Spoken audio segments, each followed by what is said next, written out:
अस्सलाम वालेकुम नाज़रीन, मैं हूं वसीम अली। आप देख रहे हैं चैनल न्यूज़ पॉइंट। नाज़रीन, आज के व्लॉग के अंदर दो इंतहाई अहम न्यूज़ हैं जो आपके साथ डिस्कस करनी है। एक तो ये है कि आर्मी चीफ ने एक बयान दिया है जिसकी वजह से इमरान खान की जो उम्मीदें थी उनके ऊपर पानी फिर चुका है। और जो दूसरी न्यूज़ है कि एक हमारे आइन के अंदर एक इंतहाई अहम इस्लामी शिक है, उस शिक को निकालने की तैयारियाँ की जा रही हैं। ये कौन सी शिक है इसके ऊपर भी बात करेंगे, लेकिन पहले चलते हैं आर्मी चीफ के उस बयान के मतलब कि जिसने इमरान खान के या फिर इमरान का जो कैंप है उनकी उम्मीदें जो थी उनको जो है वो उनके ऊपर पानी फेर के रख दिया है। आपको पता है कि इस वक्त आर्मी जो चीफ हैं वो अमेरिका के दौरे के ऊपर हैं और वहाँ पर वाशिंगटन के अंदर आर्मी चीफ ने एक बयान दिया है और उन्होंने ये कहा है कि मैं सिर्फ अपनी मुद्दत मुलाजमत को मुकम्मल करने के बाद रिटायरमेंट ले लूँगा।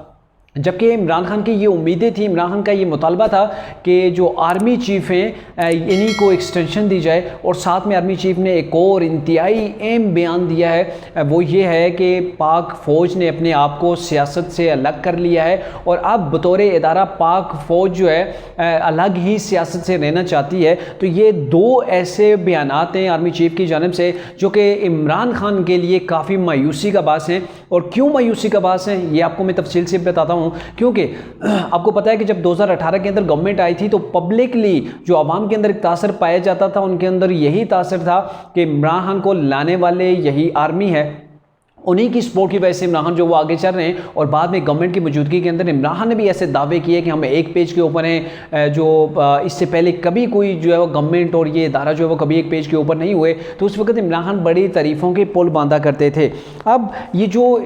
दूसरी बात कह दी है उन्होंने बड़ी अहम है कि फ़ौज के इदारे ने अपने आप को सियासत से अलग कर लिया है और आइंदा भी हम अलग रहना चाहते हैं। और इस वक्त मुतालबा किसका है कि ये फ़ौज जो है वो न्यूट्रल ना रहे, अलग ना रहे, वो अपनी आइनी हदूद के अंदर ना रहे। ये मुतालबा है इमरान खान का, क्योंकि इमरान खान ये समझते हैं कि जब तक उनके साथ इस्टेब्लिशमेंट नहीं होती उस वक्त तक इमरान खान की गवर्नमेंट ना तो बन सकती है और अगर बन भी जाए तो वो चल नहीं सकती।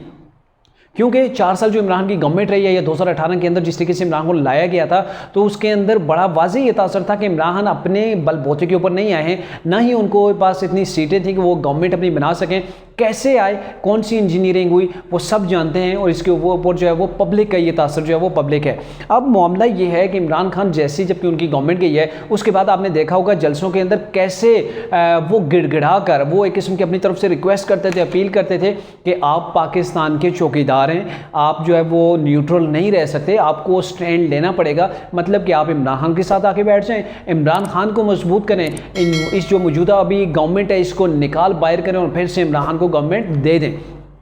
इमरान खान ने बरमला कई बार अपने जलसों के अंदर ये चीज़ें कही, लेकिन जब उन्हें इस चीज़ के अंदर से कोई उन्हें रिस्पांस नहीं मिला, उन्हें रिस्पॉन्ड नहीं किया गया, तो इमरान खान उन्हीं को गालियाँ देने पे उतर आए। उनके खिलाफ इन्होंने सोशल मीडिया के ऊपर कंपेन रन करवाई। हत्ता कि जो पाक फ़ौज के लसबेला हेलीकॉप्टर का हादसा था उसके अंदर तरीके इंसाफ के जो लोगों ने जो अभी इन्वेस्टिगेट हुआ है, लोग सामने आए हैं, जो सोशल मीडिया के ट्विटर अकाउंट थे जहाँ पर प्रोपेगेंडा किया गया, वो तरीके इंसाफ के लोग थे, उन्होंने जो है वो फ़ौज को भी नहीं बख्शा और जो फ़ौज के जो शहीद थे उन्हें भी नहीं बख्शा। उनके ऊपर भी मुख्तलिफ़ किस्म के जो वो प्रोपेगेंडे करने की कोशिश की, क्योंकि इमरान खान ये समझते थे, जैसे चौधरी परवेज़ लाई ने पहले भी कहा था कि इमरान खान की गवर्नमेंट जो है वो लूली लंगड़ी थी, उसकी नैपियाँ कौन बदलता था, यही जो है वो इन्हें लेके चलते थे। लेकिन अब इमरान खान को खासी मायूसी हुई है, क्योंकि इमरान खान के दो मुतालबात थे कि जब तक नई गवर्नमेंट नहीं बनती उस वक्त तक यही आर्मी चीफ है, इन्हीं को एक्सटेंशन दी जाए। और इमरान की ये जो ऑफर थी, ये जो तजवीज़ थी, इसे आर्मी चीफ ने जो है वो रद्द कर दिया है। ये पहली बार नहीं है, इससे पहले DGI SPR ने भी यही ऐलान किया था कि आर्मी चीफ जो है वो इस वक्त किसी किस्म की कोई एक्सटेंशन लेने की जो है वो नहीं लेना चाहते। और आर्मी चीफ ने भी इसके वाले से पहले भी कहा था और आज फिर से उन्होंने इस चीज़ को जो है वो ओपनली कह दिया है। अब इससे एक चीज़ बड़ी वाज़ेह होती है कि अब जो नया आर्मी चीफ की तैनाती करेगी वो यही गवर्नमेंट करेगी। जो इमरान खान का ये बयान था या कोशिश थी जिसके लिए वो काफ़ी ज़्यादा उन्होंने फ़ौज के ऊपर प्रेशर बिल्ड करने की भी कोशिश की, इदारे को मुतनाज़ा भी बनाया कि नए आर्मी चीफ की तैनाती उस वक्त तक ना की जाए कि जब तक नई गवर्नमेंट वजूद के अंदर नहीं आ जाती या फिर इमरान खान नहीं आते। क्योंकि इमरान खान के मुताबिक ये जो मौजूदा गवर्नमेंट है ये चोर है, डाकू है, ये अपने आप को फैसिलिटेट करने के लिए ऐसे शख्स को आर्मी चीफ बनाएंगे कि जो इनके ताबे हो।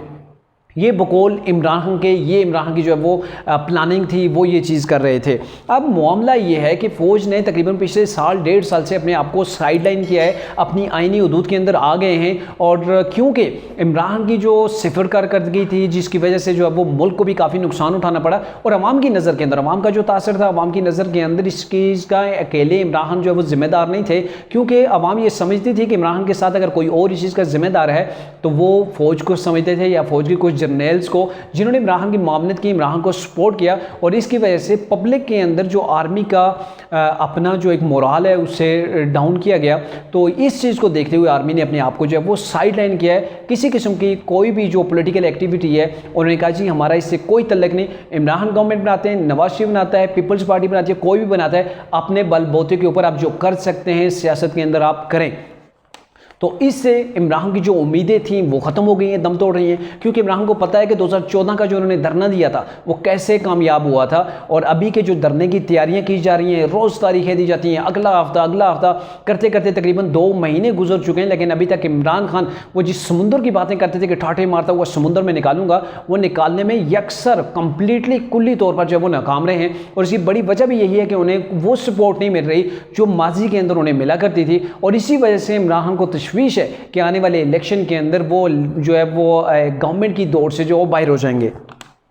अब जो दूसरी न्यूज़ है वो न्यूज़ ये है कि पाकिस्तान के आइन के अंदर एक शिक ऐसी है जो पाकिस्तान के कोई भी हुक्मरान है उसके मयार के लिए जो है वो एक तयन किया गया है। अब मयार का तयन जो किया गया है वो है आर्टिकल 62F1 का, जिसके हवाले से इस्लामाबाद हाई कोर्ट के जो चीफ जस्टिस हैं अतर मिनुल्लाह, उन्होंने कहा कि ये जो शिक है ये काला कानून है, इससे जो है वो नहीं होना चाहिए था। और उस जब से उन्होंने ये कह दिया कि उसके बाद ये है कि एक नई बहस शुरू हो गई है कि इस शिक को ही ख़त्म किया जाए। ये शिक बेसिकली है किया,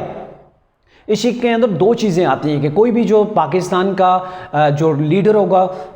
या फिर जो पाकिस्तान की जो क़यादत होगी, कोई हुक्मरान होगा, उसका 2 चीज़ों के ऊपर उतरना बड़ा ही ज़रूरी है। एक ये है कि वो सच्चा हो, सादिक हो, सादिक मतलब सच्चा हो, और दूसरा अमीन, ये कौम की अमानतों का कौम को पहुँचाने वाला हो, कौम की अमानतों के ऊपर जब वो कब्ज़ा ना करने वाला हो। तो ये 2 शिकें रखी गई हैं। इस्लामी मुआशरे की एक बुनियाद के अंदर ये चीज़ें शामिल हैं, लेकिन ये कुछ फैसले हुए हैं सुप्रीम कोर्ट के अंदर के ताहयात लोगों को नायल किया गया, जिसके अंदर नवाज शरीफ भी मौजूद हैं, जंगीर तरीन भी मौजूद हैं, जिनको ताहयात नायल किया गया सिर्फ इस शिक के ऊपर कि आप सच्चे नहीं रहे, आप अमानतदार नहीं रहे। तो अब ये कहा जा रहा है पब्लिक के अंदर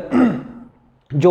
मुख्तलिफ सियासी जमातों के रहनुमा हैं वो ये कहना चाह रहे हैं कि इस शिक को निकाला जाए। इसकी वजह से बहुत से सियासतदानों की जो सियासी ज़िंदगी है उसका इख्तिताम हो चुका है, कि जिसकी वजह से उन्हें जो है ताहयात नायल किया गया है। अब अगर देखा जाए तो यहाँ पे शिक के अंदर प्रॉब्लम नहीं है, शिक की तशरीह के अंदर प्रॉब्लम है। शिक कहीं पर ये नहीं कहती कि आपने किसी को लाइफ टाइम के लिए डिस्क्वालीफाई करना है, इसके अंदर आप तरमीम कर सकते हैं, आप नई चीज़ जो है वो ऐड कर सकते हैं कि ये जो शिक है इसके बाद कि जिस पर लागू होती है, फिर उसके बाद उसको कितनी सज़ा होनी चाहिए, उसे 5 साल के लिए डिस्क्वालीफाई करना है, 10 साल के लिए करना है, 2 साल के लिए करना है। तो ये चीज़ इस शिक के अंदर कहीं पर भी नहीं लिखी हुई। मतलब कहने का यह है कि सुप्रीम कोर्ट के जो कुछ गलत फैसले हुए हैं उन फैसलों को